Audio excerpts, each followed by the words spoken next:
जैसा हम लोग स्क्रीन पे देख सकते हैं कि जो गौशाला होती है और विशेषतः जैसा यवतमाल में जो हमारी फार्म लैब है, वहाँ पे जो गौशाला है, मुख्यतः जो गीर वंश होता है गौ माता में, उस गीर वंश पर ही ज़्यादा से ज़्यादा फोकस किया जा रहा है। और इसके माध्यम से जो गोबर एवं गोमूत्र मिलता है, तो इस गोबर और गोमूत्र का जो ट्रीटमेंट है वह बायोगैस के माध्यम से किया जाता है। और यह जो बायोगैस का जो ट्रीटमेंट है, यह ट्रीटमेंट करने के पीछे सबसे बड़ा जो रीज़न होता है कि गोमाता के गोबर में जिस प्रकार के सारे अन्न द्रव्य है एवं उसमें जो सूक्ष्म जीवाणु है, उन सूक्ष्म जीवाणुओं का उपयोग मिट्टी का जो कुछ हम भोजन कहते हैं या मिट्टी में जो न्यूट्रिएंट लेवल है वह एनरिच करने के लिए इस बायोगैस टेक्नोलॉजी का बड़े पैमाने पे उपयोग होता है। अब यहाँ हम लोग देख सकते हैं कि जो यवतमाल में वैभव जी जो काम करते हैं, तो गौ माता का जो गोबर है वह मुख्यतः इस बायोगैस में डाला जाता है और उस गोबर से जो स्लज निकलता है, जिसे हम बायोगैस का स्लरी कहते हैं, उस स्लरी को दो तरह से उपयोग में लाया जाता है। एक तो बायोगैस का जो डायरेक्ट जो स्लज निकलता है, आप देख पा रहे होंगे जो चित्र है, नीचे में पहला नंबर का चित्र और दूसरा नंबर का, तो यह जो बायोगैस का स्लज है वह स्लज डायरेक्टली भी यूज किया जाता है। जो उनके वहाँ पे मुख्यतः संतरे की जो फसल है, उस फसल में बेड के ऊपर डाला जाता है इस स्लज को, और इस स्लज को फिल्टर करके फिल्ट्रेट जैसा, जिसमें सूक्ष्म जीवाणु तो होते ही है, लेकिन अलग अलग तरह का कंसोर्शिया भी इसमें पाया जाता है। और इन स्लज या स्लरी या कंसोर्शिया के माध्यम से मिट्टी में जितना भी केमिकल फर्टिलाइजर या जो भी फर्टिलाइजर उपलब्ध होता है, उसका अपटेक बढ़ाने के लिए ये दोनों तरह के जो स्लज है या स्लरी है, वे बहुत अच्छी तरह से काम करते हैं। अब यहाँ पे एक साइंटिफिक एविडेंस, एक रिसर्च जो किया गया था 2019 में, नॉर्मली ऐसा कहा जाता है कि जितने भी बायोगैस प्लांट होते हैं, और मुख्यतः जब उस बायोगैस में हम लोग गोमाता का गोबर जब डाला जाता है, तो मुख्यतः शूडोमोनास की जो स्पीसीज होती है, यानी शूडोमोनास प्रजाति के जो सूक्ष्म जीवाणु होते हैं, उनकी संख्या बड़े पैमाने में पाई जाती है। और इस शूडोमोनास, यह जो सूक्ष्म जीव है, जैसा हमने आज तक बड़े पैमाने पे ट्राइकोडर्मा एवं मुख्यतः बैसिलस या ईस्ट कल्चर के बारे में अलग अलग माध्यम से हम लोगों ने सुना है, समझा है। और जैसा जिस तरह से ट्राइकोडर्मा एक उपयुक्त सूक्ष्म जीवाणु है, बैसिलस भी बहुत अच्छा डिग्रेडेशन में काम आने वाला सूक्ष्म जीव है, उसी तरह से शूडोमोनास की जो अलग अलग प्रजातियां होती है, वी सारी सुडोमोनास की प्रजातियां आज खेती में जितने भी मुख्य प्रॉब्लम्स आते हैं, और स्पेसिफिकली अगर सुडोमोनास के अगर उपयोग हम लोग देखें, तो सुडोमोनास बहुत अच्छी तरह से एंटी फंगल माइक्रोब करके काम करता है। यानी जितने भी फंगल इन्फेक्शंस होते हैं फसलों में, जैसा हम लोग देखते हैं कि मान लो धान की फसल है या इवन गेहूं की फसल है, इन फसलों में भी फंगल इन्फेक्शंस बड़े पैमाने पे होते हैं। एवं जैसा चने की खेती होवे, तो चने में फ्यूजेरियम नामक जो सूक्ष्म जीव है, वह बड़े पैमाने पे विल्टिंग करता है। तो ये जितने भी फंगल इन्फेक्शंस खेती में पाए जाते हैं, वे सारे फंगल इन्फेक्शंस को कंट्रोल करने के लिए मुख्यतः सुडोमोनास नामक सूक्ष्म जीव का उपयोग किया जाता है। और एक चीज जो देखने को मिली है कि यह जो सुडोमोनास की जो स्पीसीज होती है, यह स्पीसीज अनएरोबिक कंडीशंस में बहुत अच्छे लेवल पर मल्टीप्लाई होती है या जीवित रह पाती है। तो जितने भी बायोगैस सिस्टम्स होते हैं, बायोगैस प्लांट्स होते हैं, उसमें से जो स्लज निकलता है, जो स्लरी निकलती है, यह सुडोमोनास वहां पे पाया जाता है। और सबसे इम्पोर्टेंट जो उपयोग इस सुडोमोनास कल्चर का जो और भी पाया जाता है, वह है पोटेशियम का अपटेक। यानी जितने भी सुडोमोनास की स्पीसीज अलग अलग तरह की होती है, जैसा हम लोग कहते हैं कि नाइट्रोजन अपटेक इम्पॉर्टेंट होता है किसी भी फसल के ग्रीनरी के लिए, फॉस्फोरस अपटेक इम्पॉर्टेंट होता है किसी भी फसल के स्ट्रेंथ के लिए। लेकिन कोई भी फसल में अगर मिठास लाना है, यानी जो हम कहते हैं कि मीठापन, तो पोटेशियम का अपटेक बहुत इम्पॉर्टेंट होता है। तो उस पोटेशियम का अपटेक बढ़ाने के लिए भी यह सुडोमोनास स्पीसीज बड़े पैमाने पे काम में आती है। और जैसा यहाँ पे हम लोग देख सकते हैं कि जो गोमाता का गोबर है, जिससे जो स्लरी स्लज या उसका जो फिल्ट्रेट निकलता है, इन सभी में बड़े पैमाने पे यह सुडोमोनास का स्पीसीज पाया जाता है। और इसी वजह से, यानी जैसे जो दो मुख्य कार्य है कि जितने भी फंगल इन्फेक्शंस हमारे खेतों में होते हैं, उन फंगल इन्फेक्शंस का कंट्रोल यह सुडोमोनास जो सूक्ष्म जीव है, जो बैक्टीरिया है, उसके माध्यम से यह इन्फेक्शंस कंट्रोल होते हैं।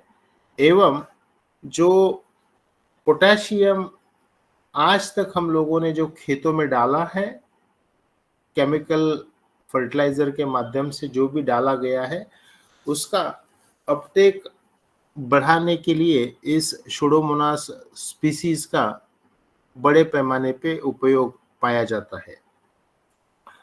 और एक चीज जो देखी गई कि इस सुडोमोनास का, जैसे गौ माता का जो कच्चा दूध होता है, यानी जिस दूध को हम नहीं तपाते, या इवन जैसा हम लोग दूध जब हम पतीले में लेके उसको तपाते हैं, तो तपाने से पहले जिसे हम प्योर जो दूध कहते हैं, उस दूध में भी सुडोमोनास की बहुत सी प्रजातियां पाई जाती है।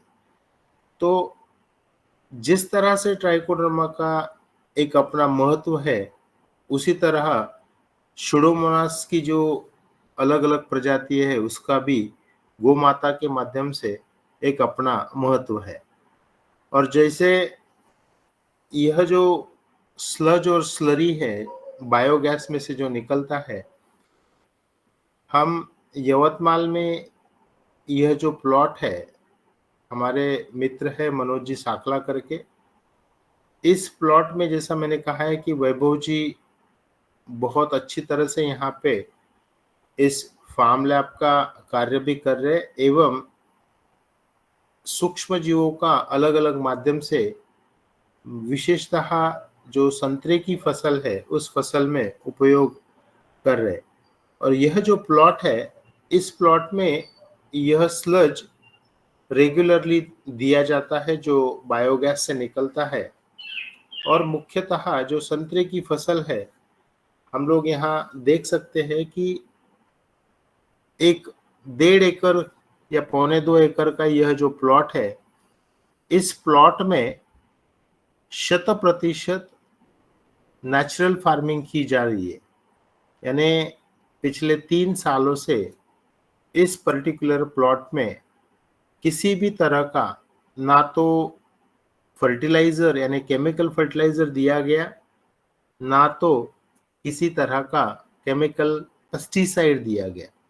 और विशेषतः पेस्टिसाइड में जैसा संतरे की फसल में मुख्यतः जो फाइटोफथोरा नामक जो सूक्ष्मजीव का इन्फेक्शन होता है, जिसे हम हमारी बोली भाषा में डिंकिया कहते हैं, जैसा गोंद जैसा एक इन्फेक्शन संतरे की फसल में फाइटोफथोरा की वजह से पाया जाता है।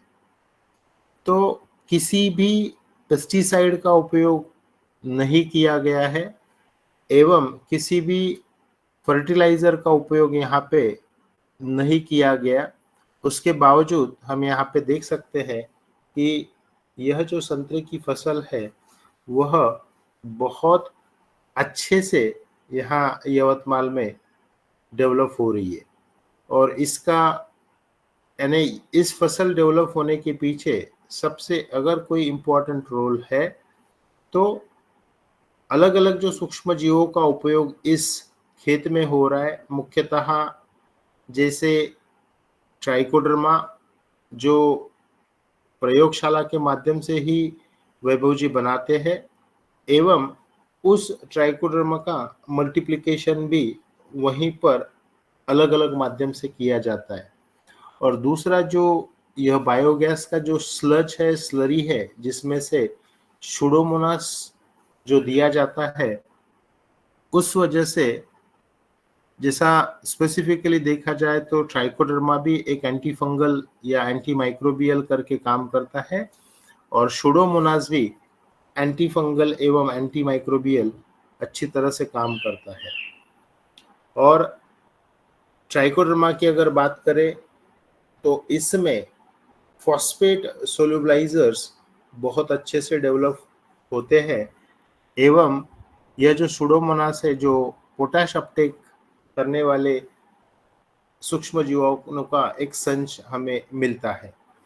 कहने का मतलब यही है कि अगर हम गोमाता के गोबर एवं गोमूत्र के माध्यम से स्पेसिफिकली इस बायोगैस टेक्नोलॉजी का अगर उपयोग हर किसान भाई अपने अपने खेतों में करे तो बड़े पैमाने पे मिट्टी सुधारने में इन सब चीज़ों का उपयोग पाया गया है।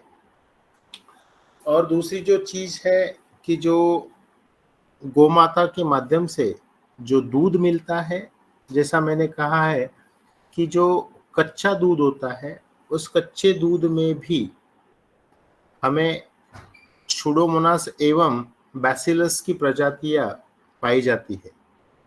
लेकिन एक चीज़ देखी गई है कि जब धूपकाला होता है उस समय बैसिलस नामक सूक्ष्मजीव कच्चे दूध में पाए जाते हैं।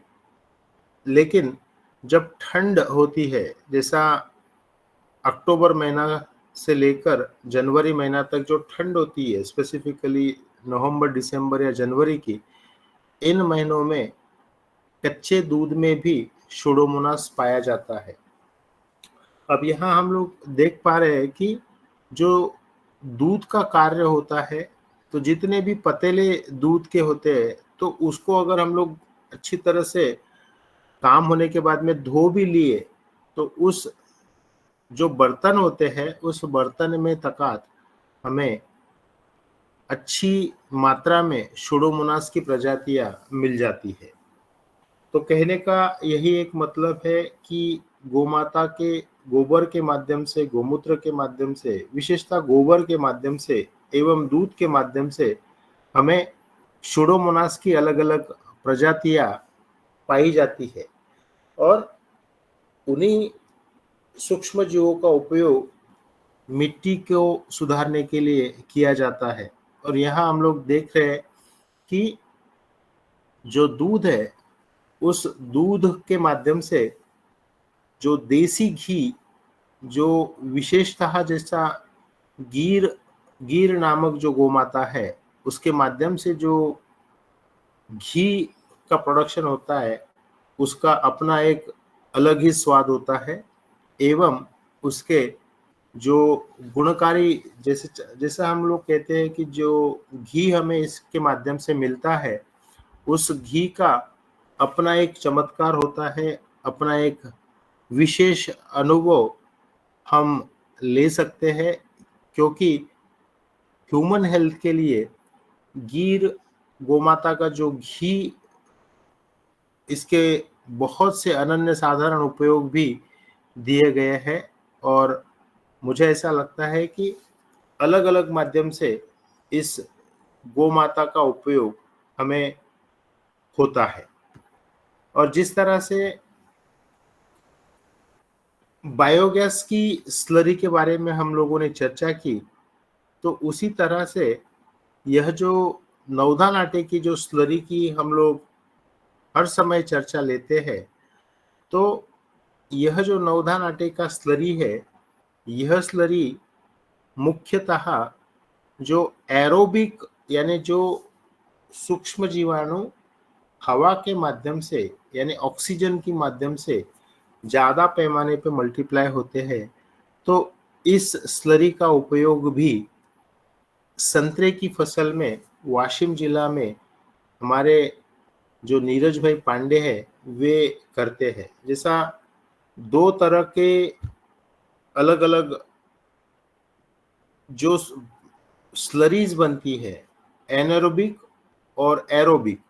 तो एनारोबिक का मतलब होता है कि जहाँ पे ऑक्सीजन की लेवल बहुत कम होती है, लेकिन यहाँ पे जो ये कंसोर्शिया आपको दिख रहा है, तो यहाँ पे ऑक्सीजन की लेवल भी हमें मिलती है और इसके माध्यम से जो स्लरी या स्लज जो तैयार होता है, उसका उपयोग हम खेतों में, विशेषतः यहाँ पे आप देख रहे हो कि यहाँ पर भी हम लोगों ने संतरे की फसल में इस एरोबिक कंसोर्शिया का उपयोग पिछले ऑलमोस्ट 4.5 सालों से हम लोग कर रहे हैं।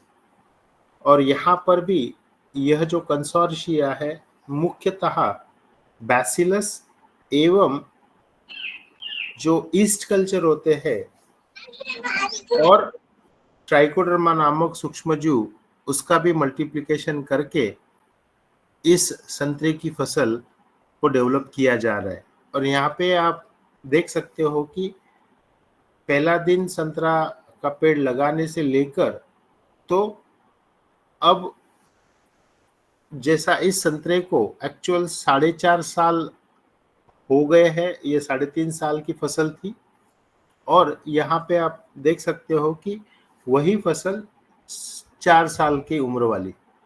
अभी आने वाले 8 जुलाई को इस प्लॉट को 5 साल खत्म होंगे। कहने का मतलब कि यह जो संतरे की फसल है, जैसे 2 प्लॉट यहाँ पे उनका विवरण किया गया। एक प्लॉट जो यवतमाल में है एवं दूसरा प्लॉट जो वाशिम में है। एक प्लॉट में मुख्यतः बायोगैस की स्लरी दी जा रही है, जो यवतमाल का प्लॉट है, और यहाँ पे यह जो प्लॉट है जिसमें जो गोमूत्र के माध्यम से एवं ट्राइकोडर्मा के माध्यम से या छाछ के माध्यम से एरोबिक स्लरी का उपयोग इस प्लॉट में ज़्यादा से ज़्यादा किया गया है। और इन दोनों प्लॉट में एक छोटा सा डिफरेंस है। जो पहला यवतमाल वाला प्लॉट देखा है, उस प्लॉट में किसी भी फर्टिलाइजर एवं पेस्टिसाइड का उपयोग नहीं किया गया। लेकिन यहाँ पर यह जो प्लॉट है, इस प्लॉट में केमिकल पेस्टिसाइड का उपयोग किया गया है, लेकिन जितना किसान भाई यूज करते हैं उसके 25% या 30% ही उपयोग किया गया है। लेकिन इस प्लॉट में भी केमिकल फर्टिलाइजर का उपयोग पिछले 4.5 सालों में नहीं किया गया। तो कहने का मतलब कि रासायनिक खाद के बगैर अगर संतरे की फसल इस तरह से होवे, तो मेरा ये मानना है कि हम गौ माता के माध्यम से या अन्य पशुओं के माध्यम से जो हमें गोबर खाद मिलता है, उस गोबर खाद या जो गोमूत्र है, उनको प्रोसेस करके अगर हम लोग मिट्टी में देवे, तो सॉइल हेल्थ इम्प्रूव होने में बड़े पैमाने पे मदद मिलती है। और एक चीज जो देखी गई है कि जैसा हम साइंस के माध्यम से यह चीजें देख सकते हैं कि इन गोमाता के गोबर में ट्राइकोडर्मा होवे, बैसिलस होवे, सुडोमोनास होवे या ईस्ट जैसे अन्य कल्चर्स, अन्य माइक्रोबियल कल्चर्स पाए जाते हैं। लेकिन इसके अलावा और भी बहुत बड़े पैमाने पे सूक्ष्म जीवाणु होते हैं, जिसका हम विवरण या एनालिसिस भी करना बहुत मुश्किल होता है। लेकिन आज जो मॉलिक्यूलर बायोलॉजी टेक्निक्स है, उसके माध्यम से हम डीएनए एनालिसिस करके सभी तरह के सूक्ष्म जीवों का विवरण या उसके बारे में हम लोग समझ सकते हैं। मैं यहाँ पे यही कहना चाहता हूँ कि हम जितना ज़्यादा से ज़्यादा गौ माता के माध्यम से या अन्य पशुओं के माध्यम से जो भी गोबर खाद मिलता है, गोमूत्र मिलता है एवं दूध या छाछ मिलती है, उसका अगर उपयोग हम हमारे अलग अलग फसलों में अगर करें, तो बड़े पैमाने पे इन फसलों में केमिकल फर्टिलाइजर एवं पेस्टिसाइड की मात्रा कम करने में मदद मिलती है। अभी रिसेंटली हम लोगों ने देखा है कि नागपुर में पतंजलि के माध्यम से जो संतरा जो फसल है, उसके लिए जो प्रोसेसिंग यूनिट जो डाला गया है, तो आज विदर्भ महाराष्ट्र के जो किसान भाई है, उन लोगों को एक बड़ा फायदा होगा आने वाले समय में। और इसी संतरे को अगर प्राकृतिक खाद के माध्यम से अगर आने वाले समय में डेवलप किया गया, तो मुझे ऐसा लगता है कि फसल बहुत अच्छे से उसमें जो न्यूट्रिशनल वैल्यूज हम लोग कहते हैं कि उस संतरे का जो जूस होगा, उसमें बहुत अच्छी तरह से न्यूट्रिशनल वैल्यूज पाई जाएगी। और जो केमिकल फर्टिलाइजर है, उसका उपयोग धीरे धीरे हर कोई किसान भाई कम कर पाएगा। नीरज भाई पांडे, यूजुअली यहाँ विदर्भ में जो नागपुर का जो एरिया है, फिर नागपुर होवे एवं अमरावती होवे, यवतमाल या वाशिम, इस एरिया में संतरे की फसल मुख्यतः 5 साल कंप्लीट होने के बाद में ही ली जाती है। लेकिन जैसा मैंने कहा है कि जो नीरज भाई पांडे है, उन्होंने 4.5 साल के बाद ही यह फसल जितना फ्रूटिंग डेवलप हुआ था, उस सारे फ्रूटिंग को लेकर अच्छी तरह से यह संतरे की फसल फरवरी महीना में ही हम लोगों ने ली है। और आने वाला जो सीजन रहेगा, यानी जून के बाद में, तो उस समय यह संतरे की फसल और भी अच्छे अच्छे लेवल पे देखने को मिलेगा, क्योंकि पिछला ऑलमोस्ट अब आने वाले 8 जुलाई को इस फसल को 5 साल होने वाले हैं और यह जो फसल है आने वाले समय में बहुत अच्छा न्यूट्रिशियस इस ऑरेंज या संतरे की फसल दे पाएगा। जी ओम। एक्चुअली इसी माध्यम से जिन भी किसान भाइयों का संतरे की फसल होवे एवं और भी कोई भी फसल होवे, तो मेरा ये मानना है कि अगर हम लोग गोमाता के माध्यम से जो भी खाद हमें मिलता है उसे अगर हम प्रोसेस करके खेतों में डालेंगे तो केमिकल फर्टिलाइजर्स एवं केमिकल पेस्टिसाइड का उपयोग मिनिमम 50% हम आसानी से कम कर पाएंगे एवं मिट्टी सुधार प्रकार जो भी प्रोग्राम होता है उसमें हम लोग कंट्रीब्यूट कर पाएंगे। जी ओ, धन्यवाद।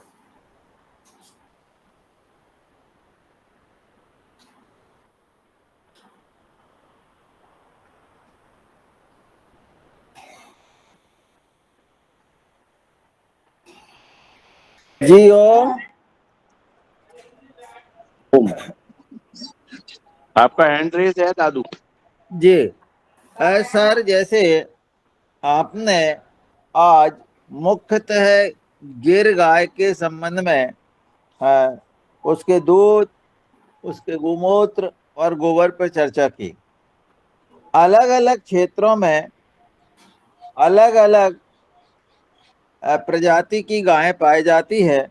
तो जिस तरह से गिर गाय को इतना महत्व दिया गया है, उसके पीछे उसके दूध की जो गुणवत्ता है वो तो है, पर दूसरे जो है गायों के दूध में भी उतनी गुणवत्ता शायद कम हो सकती है, परंतु इनका भी महत्व अलग अलग रिसर्च इस पर हुई है। जी हो।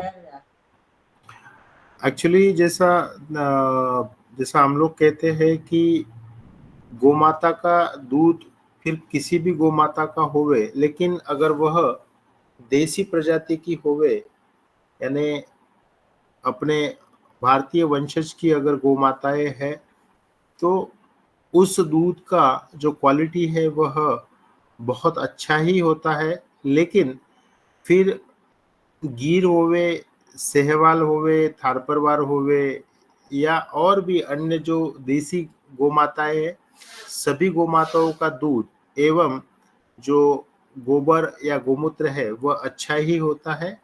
लेकिन हर किसी का अपना अपना एक कैरेक्टरिस्टिक है और आज जैसा जो महाराष्ट्र में गोमाता पे जो काम हो रहा है उसमें गिर एवं सेहवाल पे बड़े पैमाने पे काम हो रहा है और उनका जो दूध है वह श्रेष्ठ माना जाता है।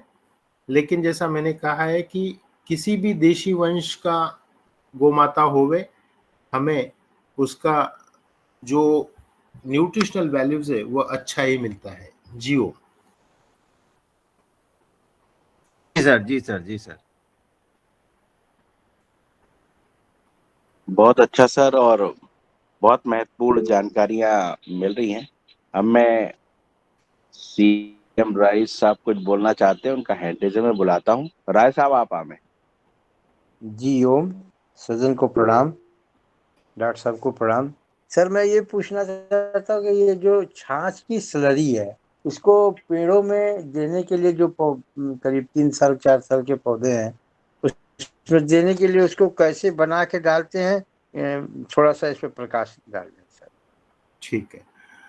जैसा हम लोगों ने नवधान आटा की जो स्लरी में जैसा 4 तरह के चीजें हम लोग यूज कर सकते हैं। पहला तो जैसा आप लोग छाछ भी यूज कर सकते हो, दूसरा गोमूत्र हम लोग यूज कर सकते हैं, तीसरा ट्राइकोडर्मा हम लोग या अन्य कोई भी सूक्ष्म जीवाणु होवे यानी फिर ट्राइकोडर्मा है, बिवेरिया है, वर्टिसिलियम है, उनका उपयोग कर सकते हैं। या तो चौथा जो केचुआ खाद होता है उसमें जो वर्मी वॉश मिलता है, तो वर्मी वॉश का जो पानी होता है उसे भी हम लोग छाछ या गोमूत्र या ट्राइकोडर्मा की जगह पे ले सकते हैं। लेकिन स्लरी बनाने की जो विधि है, जैसा हमने इससे पहले भी कहा है कि हमें 5 किलो नवधान आटा लगता है, जो हमें 200 लीटर पानी के लिए सफिशिएंट होता है, एवं उसमें हमें 5 किलो गुड़, 5 लीटर छाछ और 1 किलो मेडिया अगर हम लोग उसमें डालें, और स्पेसिफिकली मीडिया के भी अलग अलग प्रकार होते हैं, जैसा MUM करके जो मीडिया है मुख्यतः इस स्लरी में हम लोग डालने के लिए कहते हैं।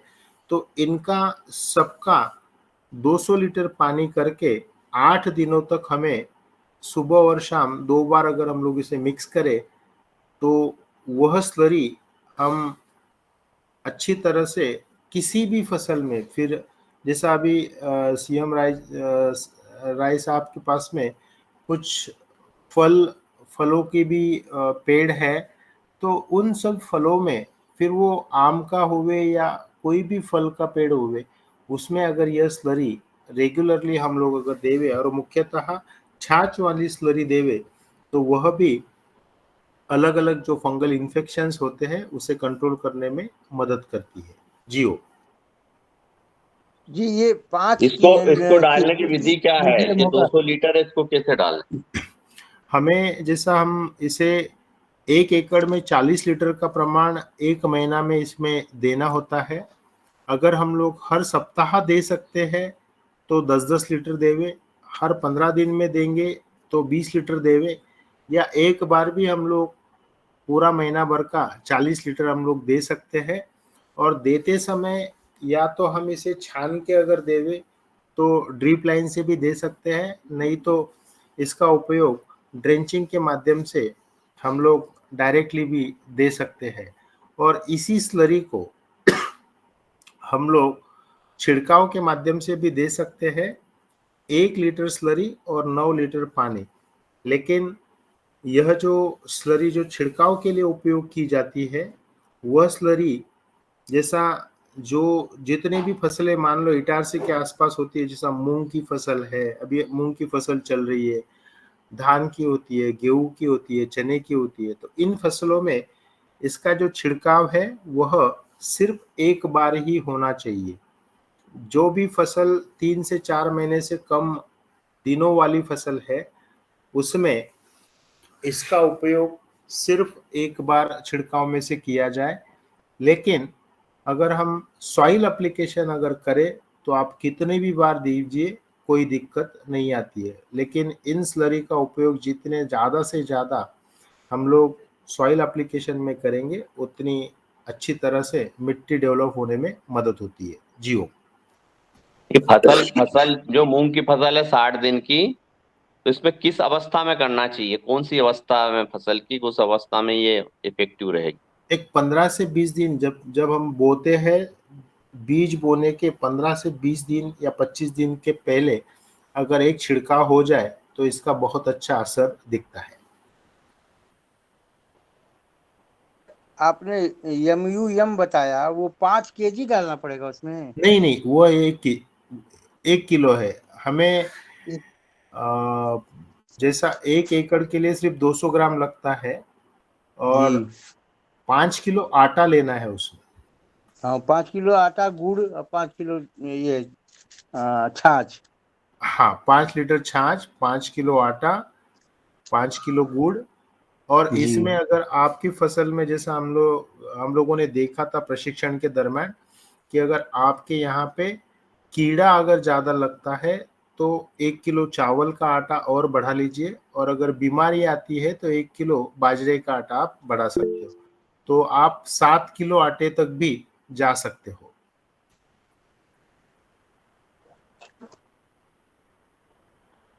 जी सर, बहुत अच्छा और बहुत महत्वपूर्ण जानकारियां प्राप्त हो रही हैं। अब मैं आदरणीय पवन सर जी को बुलाता हूं। जी पवन सर।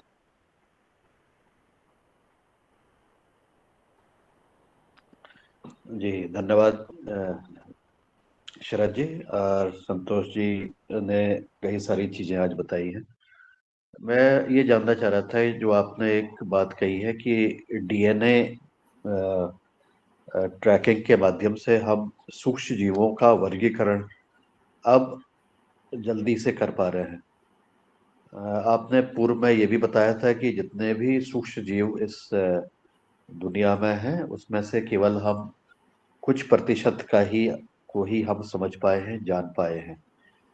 तो क्या डीएनए ट्रैकिंग के माध्यम से हम, उदाहरण के रूप में, गाय के गोबर में जो हम 3 करोड़ सूक्ष्म जीवों की बात करते हैं, क्या उसको हम सबको वर्गीकृत कर पाएंगे, मतलब कैरेक्टराइज कर पाएंगे?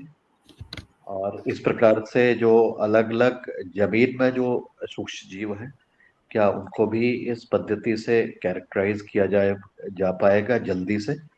और अगर हाँ है, तो ये इसको करने में कितना समय लगेगा, या कितने साल बाद हम कह पाएंगे कि हम सबको जो है सारे सूक्ष्म जीवों के बारे में हमारी समझ बन गई है, और उसमें से जो सूक्ष्म जीव हमारे लिए उचित नहीं है, कार्य के नहीं है, ये बीमारी फैलाने में काम आते हैं, उनको वर्गीकरण, और जो अच्छे हैं उनका वर्गीकरण किस प्रकार से हो पाएगा?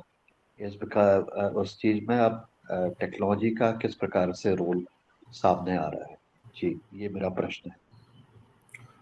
ओके सर, एक्चुअली जो आपने कहा है कि मॉलिक्यूलर टेक्निक्स या डीएनए टेक्नोलॉजी के माध्यम से अभी जैसा जितने भी सूक्ष्मजीव पाए जाते हैं उसमें मुख्यतः बैक्टीरियल कल्चर्स हमें, फिर गोमाता का गोबर होवे या फिर ये जो प्राकृतिक खाद बायोगैस से निकलता है वो होवे, एवं मिट्टी में जो सूक्ष्मजीव है इन सभी को हम लोग टैप कर सकते हैं, और कितने प्रमाण में है वे सारी चीज़ें मॉलिक्यूलर तकनीक के माध्यम से आज हम लोग निकाल सकते हैं। लेकिन जो मेनली जो कैटेगराइजेशन किया जाता है बैक्टीरियल कल्चर्स के बारे में, ग्राम पॉजिटिव एवं ग्राम नेगेटिव, ऐसे 2 तरह के मुख्य बैक्टीरियल कल्चर्स पाए पाए जाते हैं।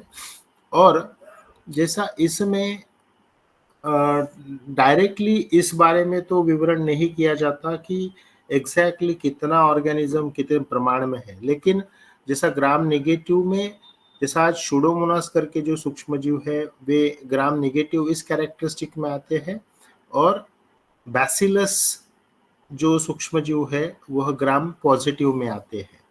तो इतना एक जैसा हम लोग कहते हैं कि कैटेगराइजेशन वाइज आज एनालिसिस हो रहा है कि ग्राम पॉजिटिव यानी बैसिलस वाले सूक्ष्मजीवों की संख्या ज़्यादा मिलती है या ग्राम नेगेटिव में शूडोमोनास जैसे। और एक चीज जो देखी गई है, जितना भी रिसर्च हुआ है, 99% जो सूक्ष्मजीव होते हैं फिर वो गोबर में होवे, वे गोमूत्र यानी स्पेसिफिकली मिट्टी में होवे, वे सारे सूक्ष्मजीव मिट्टी के लिए एवं पौधे के लिए बहुत अच्छे ही होते हैं। बड़े मुश्किल से 1% से कम सूक्ष्मजीव कभी कभी फसलों के लिए हानिकारक होते हैं, लेकिन जैसा 99 अगर अच्छे हैं तो वो 1% या 2% सूक्ष्म जीवाणुओं को आगे काम नहीं करने देते। और यह जो जैसा हम लोग कहते हैं कि 33 करोड़ देवी देवताएं, तो ये मेरा मानना है कि ये जो सारे सूक्ष्मजीव हैं, यह सारे सूक्ष्मजीव ही हमें आज फसलों को अलग अलग तरह से या अलग अलग बीमारियां या कीड़ों से बचाने का काम करते हैं। और मॉलिक्यूलर तकनीक के माध्यम से कुछ कुछ यानी ऐसी भी तकनीकें डेवलप हुई है कि 1 घंटा या 2 घंटे के अंदर भी आज हम लोग अलग अलग सूक्ष्म जीवाणु मिट्टी में के एवं गोबर में के हम लोग एनालाइज कर सकते हैं। सिर्फ इतना ही है कि डायरेक्ट कैटेगराइजेशन करना मुश्किल होता है कि जैसा हम लोग कहते हैं कि मान लो गोबर में अगर 100 सूक्ष्म जीवाणु है तो उसमें के 2-4 ही सूक्ष्म जीवाणु हम लोग एनालाइज कर पाते हैं, लेकिन डीएनए के एनालिसिस पर ये कहा जा सकता है कि ये सूक्ष्मजीव भी उस गोबर में या मिट्टी में पाए जाते हैं। लेकिन जो कॉन्क्रीट जो डिसीजन होता है कि अगर वे लेबोरेटरी में अगर मल्टीप्लाई हम लोग कर पाए तो ही कॉन्क्रीटली इसका जवाब आ सकता है। लेकिन एक चीज होती है कि जो मिट्टी में जो अन्न द्रव्य है उनको आर्टिफिशियली मिमिक करना डिफिकल्ट हो जाता है। और हम लोगों ने जो नवधान आटे का स्लरी जो जो भी एक्सपेरिमेंट पिछले 15 सालों से कर रहे उसके पीछे यही एक रीजन है कि इस नवधान आटे में जितने भी जैसा गेहूं है, चावल है, ज्वार है या दालें है, वो लेने के पीछे यही रीजन होता है कि इनके माध्यम से सारे न्यूट्रिएंट ये उस मीडिया में जा सकते हैं और अलग अलग तरह के सूक्ष्म जीवाणुओं को एक्टिवेट कर सकते हैं। जियो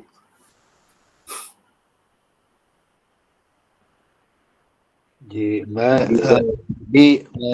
जानना चाह रहा था, जैसे एक तो हमारा गाय है और अलग अलग हमारी गाय की नस्लें हैं पूरे देश में, जो इंडिजिनस गाय हैं। इसके अलावा अन्य देशों में भी ऐसी गाय होंगी जो वहाँ की जलवायु के लिए के हिसाब से वहाँ पर अडेप्ट हो गई हैं, या जो भी जानवर हैं वो अडेप्ट हुए होंगे। तो मैं ये जानना चाह रहा था कि इनके जो गोबर है उसमें जो माइक्रोब्स होंगे, जो सूक्ष्म जीव होंगे, वो वहाँ की वनस्पति के आधार पर, वहाँ की जलवायु के आधार पर उसमें भी भिन्नता होगी, क्योंकि जो वो खा रहे हैं, जो वो जीव खा रहे हैं, जो वनस्पति खा रहे हैं, या जो मिट्टी में वहाँ पर जो जीवाणु हैं वो भी उनके पेट में आ रहे होंगे। तो ऐसा क्या कोई शोध हुआ है जिसमें इस चीज को समझने का प्रयास किया गया हो और ये समझ विकसित हो कि किसी जगह की जो गाय है या जो भी जानवर है उनकी अंदर कुछ विशेषताएं हैं, और विशेषताएं वो दूध के रूप में सामने आ रही हैं या अन्य चीज से सामने आ रही हैं? क्या इसमें कोई शोध इस प्रकार से भी हुआ है कि जलवायु आधारित जो जीव हैं उसमें विशेषताएं अपनी कैसी हैं, स्पेशली जो सूक्ष्म जीव उपस्थित हैं, पाए जाते हैं गाय के गोबर में या अन्य उसके उत्पाद में? एक्चुअली एक चीज यानी 4-5 साल पहले एक पब्लिकेशन आई है कि जिस तरह का खाना हम लोग गोमाता को देते हैं तो उस पौधे के ऊपर जो सूक्ष्म जीवाणु होते हैं वही सूक्ष्म जीवाणु गोमाता के पेट के माध्यम से या तो गोबर से निकल जाते हैं या तो दूध के माध्यम से निकलते हैं। और यहाँ पे विशेषतः जो पब्लिकेशन की मैं बात कर रहा हूँ उसमें जो दूध के माध्यम से शोडोमोनास एवं बैसिलस हमें मिल जाते हैं, लेकिन मुख्यतः गोबर के माध्यम से जो बैसिलस का प्रमाण या ईस्ट कल्चर का प्रमाण हमें ज़्यादा मिलता है। लेकिन जैसा आपने कहा है कि किस तरह का जो भोजन होता है, लेकिन आज क्या हो गया है कि जैसा हम लोग पहले ज्वार का कड़बा देते थे, लेकिन आज गन्ने की फसल आ गई महाराष्ट्र में तो गन्ने का जो वाड़ा कहते हैं या गन्ने के जो पत्तियां होती है वो खिलाई जाती है। एवं मक्का, जैसा अभी शरद भैया के यहाँ पे मक्के की फसल मुख्यतः पशु खाद के लिए हम लोग देते हैं। तो इन सभी अपनी अपनी फसल जो खिलाई जाती है उसका अपना अपना माइक्रोफ्लोरा होता है और वही माइक्रोफ्लोरा डाइजेस्ट होके गोबर के माध्यम से या तो दूध के माध्यम से बाहर आता है। और एक चीज और भी यानी उसी पब्लिकेशन की जो मैं बात कर रहा हूँ कि कभी कभी कुछ सूक्ष्म जीवाणु मनुष्यों के लिए भी हानिकारक होते हैं जो दूध के माध्यम से आ सकते हैं, लेकिन 99% अच्छे ही सूक्ष्म जीवाणु दूध में पाए जाते हैं।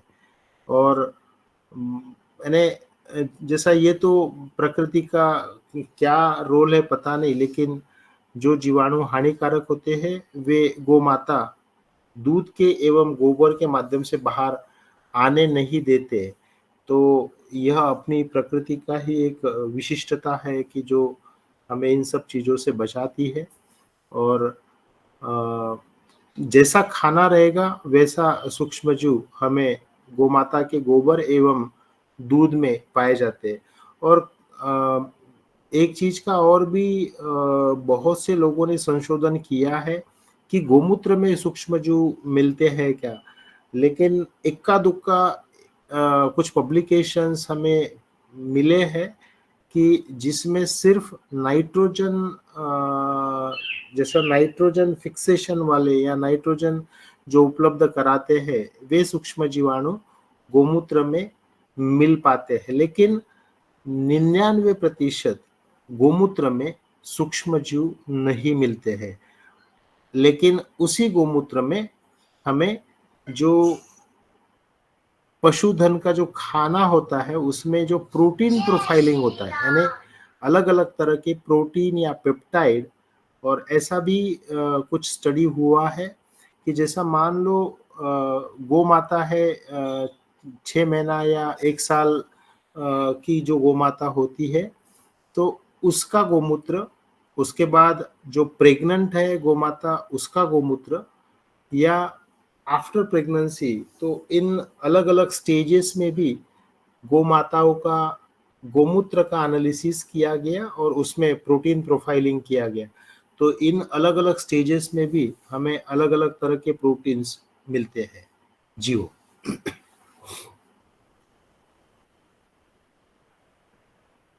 जी जी महाराज जी, जारी जारी रखिएगा शरद जी। जी सर, बहुत अच्छा सर, और बहुत महत्वपूर्ण जानकारियां मिली हैं। अब मैं हमारे ब्रजेश सर जी भी हैं केबी से, मैं उन्हें भी बुलाता हूं अगर अभी हैं तो। ब्रजेश सर, केबी के बनखेड़ी।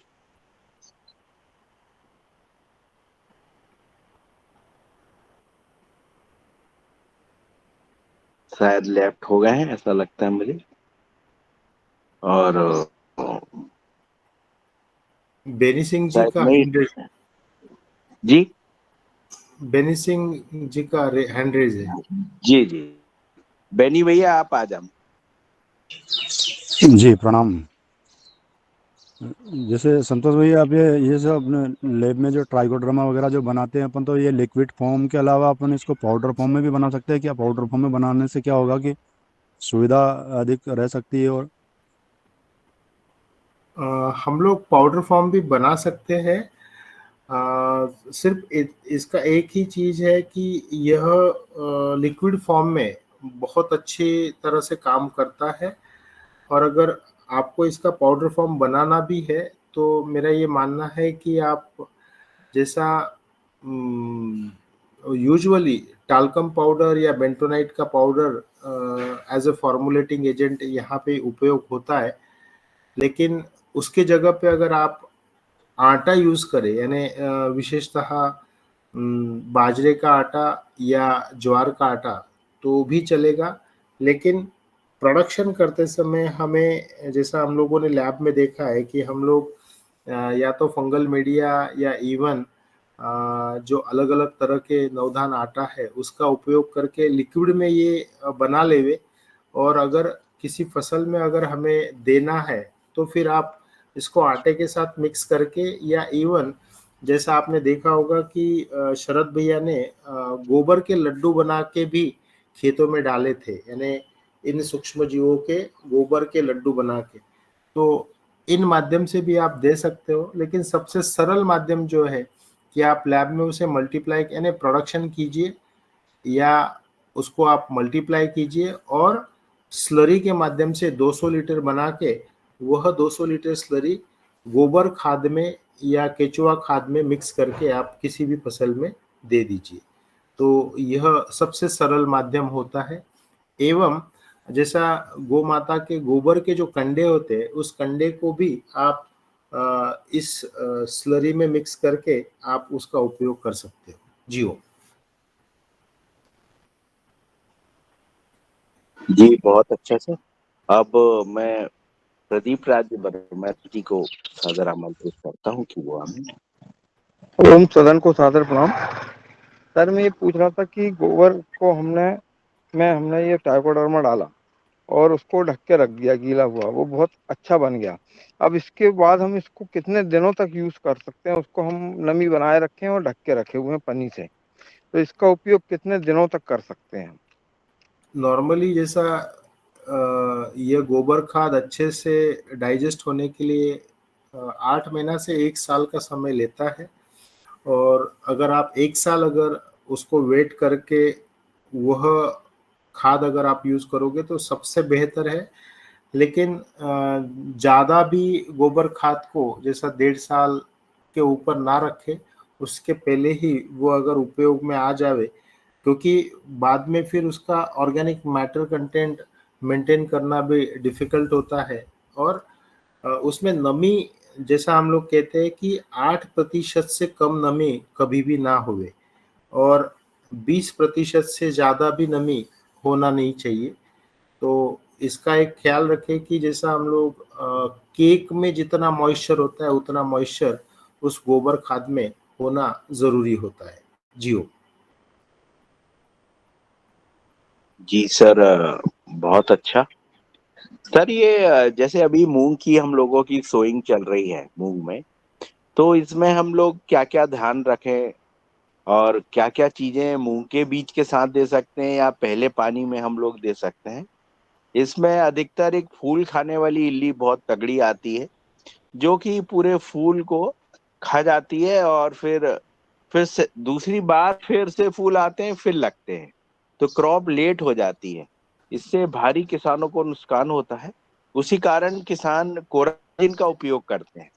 तो इसका विकल्प में हम बबेरिया डालें या कैसे इसको कंट्रोल करें सर, थोड़ा सा? एक्चुअली जितना भी इंसेक्ट का प्रॉब्लम है आज की डेट में, अगर आप मुझे पूछोगे तो इंटीग्रेटेड पेस्ट मैनेजमेंट ही उसका पर्याप्त सॉल्यूशन है।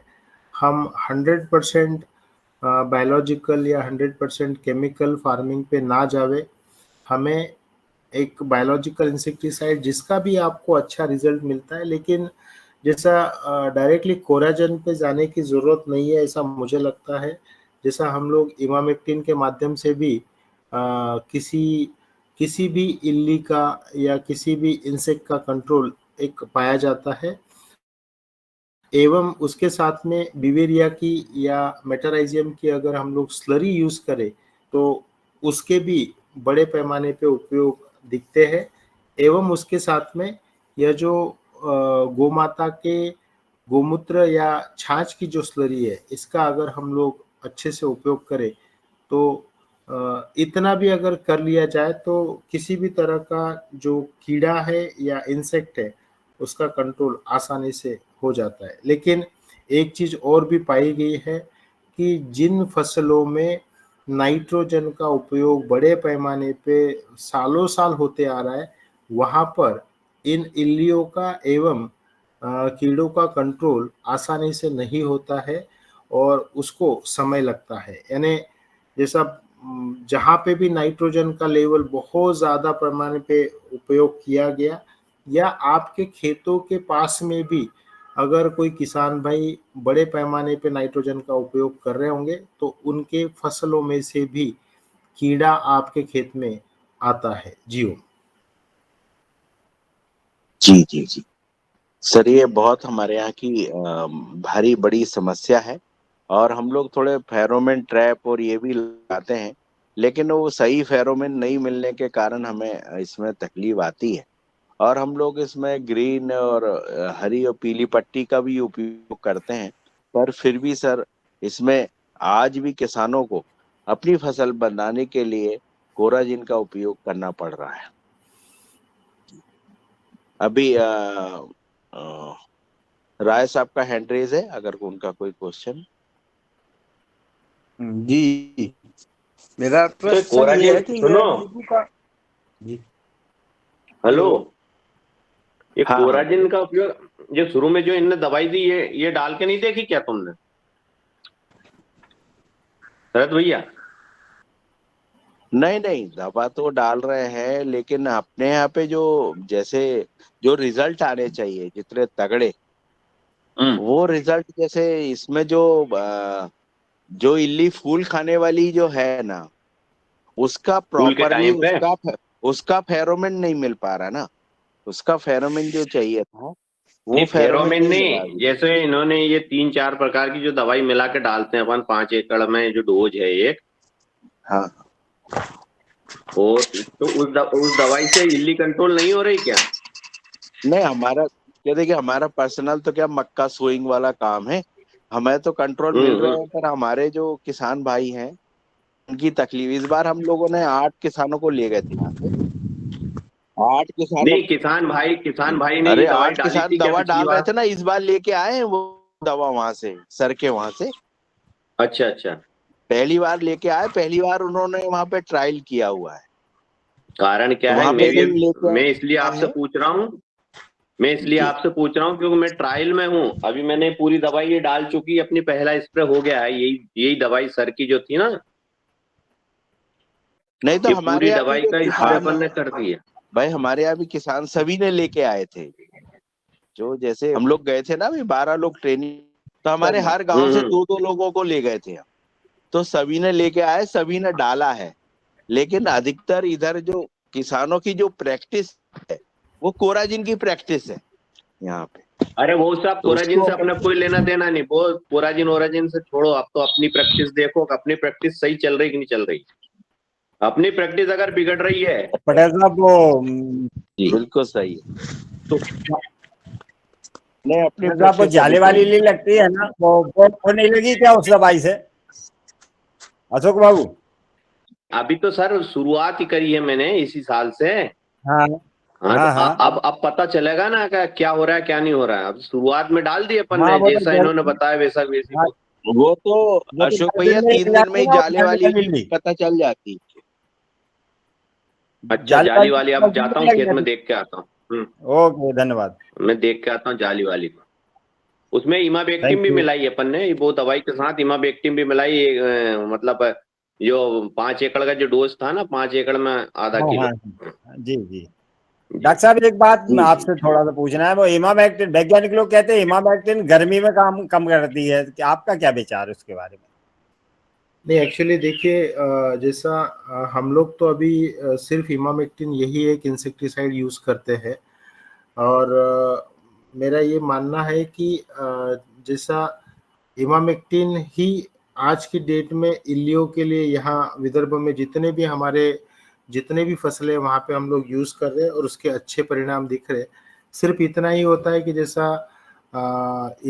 जैसा कोराजेन है या बाकी के भी जो इंसेक्टिसाइड है, प्रोफेनोफॉस, ये तो इन सभी इंसेक्टिसाइड का फसल के हिसाब से या फसल पे आने वाले जो इल्लियाँ होती है उसके हिसाब से उपयोग करना चाहिए।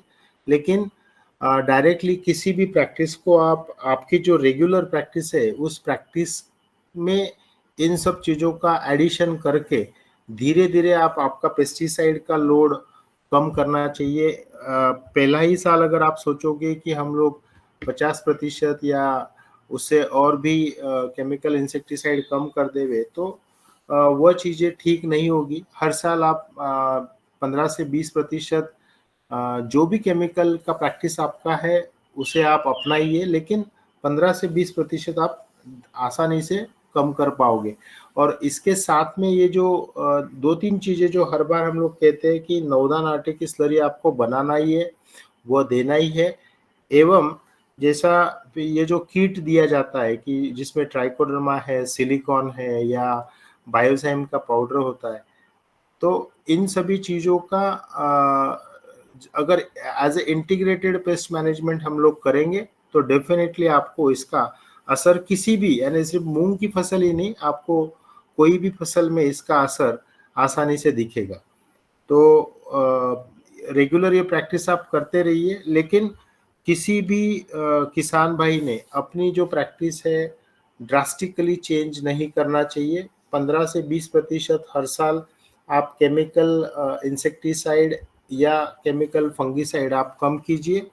और फर्टिलाइजर के मामले में अगर आप कहोगे तो केमिकल नाइट्रोजन जैसा यूरिया है, डीएपी है, यह आप 25-30% भी हर साल कम कर दो तो यानी जैसा हम लोगों ने पिछले 6 सालों में यूरिया बिल्कुल यूज किया नहीं है, 3 से 4 सालों में भी आप 70% केमिकल नाइट्रोजन या इवन फॉस्फोरस आप धीरे धीरे कम कर पाओगे। जी जी डॉक्टर साहब, मुझे राइजोबियम के बारे में और थोड़ा सा बता दीजिए। हर फसल, हर दलहन का अलग अलग राइजोबियम होता है, और क्या इसको हर साल देना पड़ता है? थोड़ा सा इसके बारे में प्लीज। नहीं, राइजोबियम से ज्यादा मैं ये कहूंगा कि जो नवधान आटा की स्लरी है, बस वो स्लरी आप उसको उपयोग करते रहिए, आपको राइजोबियम की भी जरूरत नहीं पड़ेगी। जी धन्यवाद। क्योंकि हम लोगों ने जो एनपी और एनपीके के जो बैक्टीरिया है उसका उपयोग हम लोगों ने टोटली बंद किया है इस नवधान आटा के स्लरी के या ट्राइकोडर्मा के उपयोग की वजह से। मतलब पीएसबी, केएसबी वगैरह का उपयोग भी नहीं करना? नहीं, हम तो नहीं करते हैं, क्योंकि जो नवधान आटे के स्लरी में जो भी कंसोर्शिया मिलता है वे अच्छी तरह से फॉस्फेट एवं पोटैश मोबिलाइजर का काम करते हैं। उसको स्पेशली फॉस्फोरस और पोटेशियम के सूक्ष्म जीवाणुओं की जरूरत हमें तो भी पिछले 8-10 सालों में हम लोग देख रहे हैं, हम किसी भी फसल में ना तो पीएसबी का उपयोग करते हैं ना तो पोटेशियम मोबिलाइजर का उपयोग करते जी डॉक्टर साहब, स्लरी के माध्यम से वह पूर्तता होती है। Okay, thank you sir. जी बहुत अच्छा। अब मैं रामकृष्ण रघुवंशी जी को बुला, वो हमें। अरे सर, हम भी पूछने के लिए चुप खड़े हैं। नहीं, पहले आपका ही प्रश्न ले लीजिए, मैं बाद में। अच्छा, और राय साहब आपका एक क्वेश्चन हो गया था, फिर आप और आ जाइए, कोई आइए राय साहब। हाँ राय साहब, पहले आप पूछ लीजिए। केवल ये कहना है कि मेरा नींबू का पेड़ था। हेलो, नींबू का, हाँ बोलिए सर। नींबू का पेड़ था सर, 5 दिन 4 दिन पहले, 3 दिन पहले ठीक था, और आज अचानक देखिए इसका सभी पत्तियां हमारी सूख रही हैं। इसका क्या कारण हो सकता है? इसको हम कैसे बचाएं सर? यही मैं पूछना चाहता हूँ, इसीलिए मैं आपको बीच में फिर हाथ।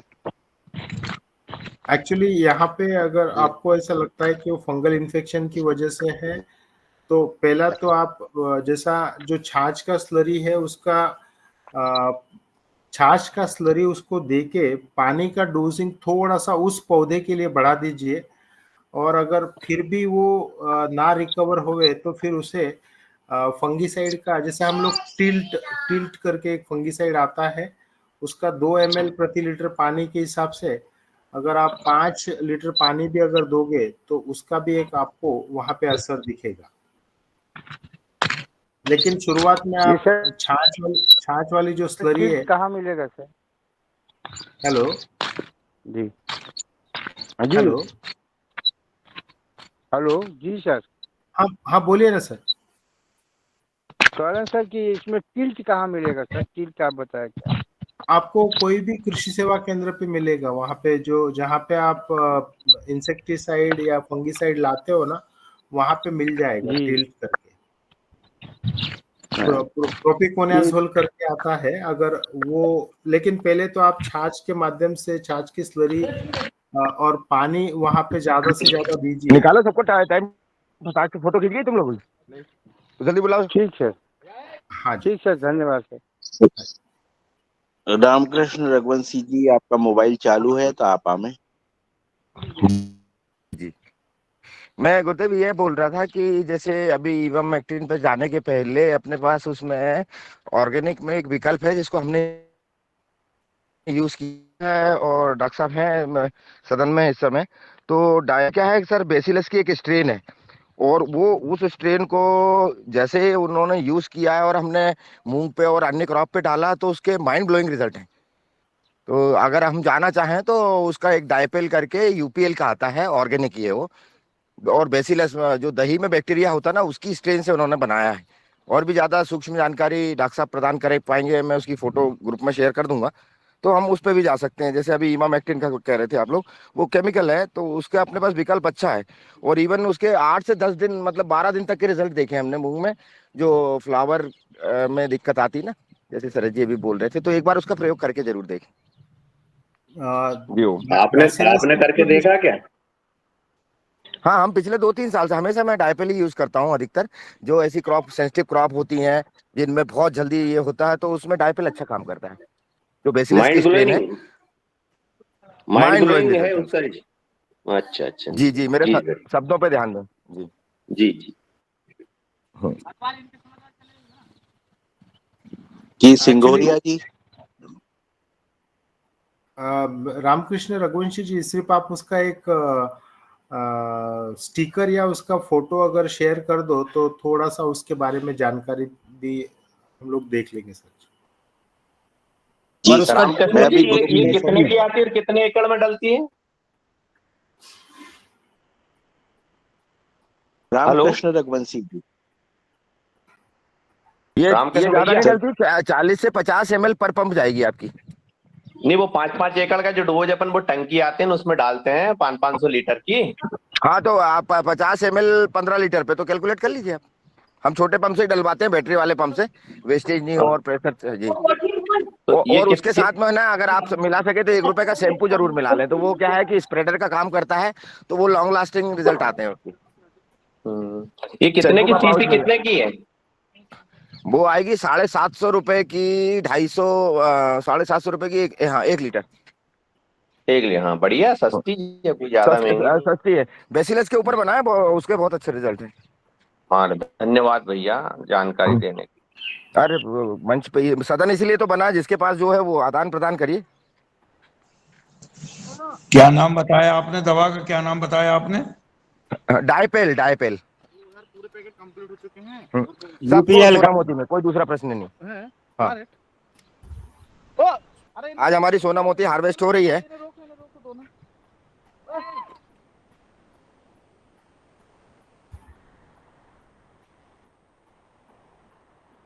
जी सिंगोरिया जी। सदन को सादर नमन। सर मैं ये जानना चाहता था, इसको सप्तधान आटे को सोइंग के टाइम पे मिला सकते हैं क्या? जब सीड सोइंग करते हैं उस टाइम पे मिक्स कर सकते हैं क्या सीड ड्रिल में? सप्तधान आटे को या कैसे? नहीं, सप्तधान आटा जो मतलब ड्राई कंडीशन में जो सप्तधान आटा सीधा। एक्चुअली वह सप्तधान आटा अगर आप जैसा गोबर खाद, केचुआ खाद पे अगर आप डाल के फिर यूज करोगे तो वो बेहतर होगा।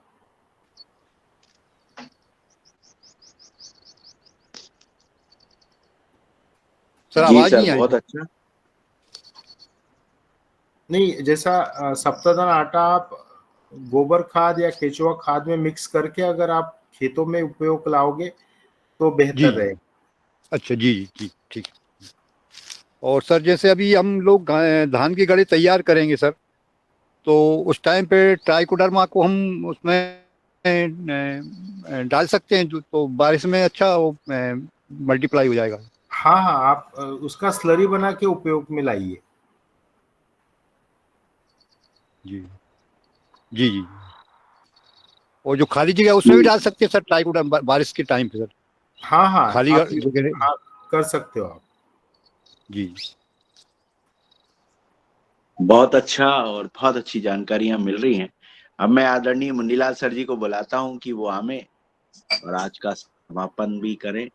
और जी ओम, बहुत ही जो आज संवाद देख रहे हैं, सुन रहे हैं, और इतना आनंद आ रहा है सुन करके कि बिल्कुल यथार्थ, कोई बनावटी नहीं, यथार्थ संवाद जब होता है किसान का, एक वैज्ञानिक का, आदरणीय संतोष सर जो संवाद कर रहे हैं किसानों की, और आपस में किसान एक दूसरे का अनुभव शेयर कर रहे हैं, ये जो है शायद मुझे लगता है कि देश का एक पहला मंच है जिसमें हम सब एक दूसरे से संवाद करते हुए, और वो चीज़ रिकॉर्ड हो रही है यूट्यूब चैनल पर।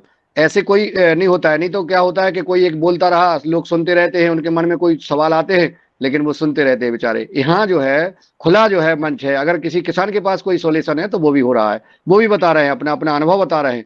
इतना सुंदर मंच और आदरणीय डॉक्टर संतोष चौहान जी का अनमोल समय और इस हमारे युगहर कार्यक्रम में इन किसानों के लिए जो दे रहे हैं, जो निश्चित आगे आने वाले समय में देश में एक ही नाम होगा, डॉक्टर संतोष चौहान जी, जो आज जगह जगह महाराष्ट्र राज्य के साथ साथ अन्य राज्यों में भी अब फार्म लैब तैयार होंगे, ऐसा मुझे प्रतीत होता है, क्योंकि ये प्रचार प्रसार हो रहा है और किसानों को जो जगह मिल रही है। आदरणीय शरद वर्मा जी से सभी जो किसान इस क्षेत्र में लगे हैं, रमेशन मेहरा जी हों, चाहे सब लोग अपना अपना जो काम कर रहे हैं।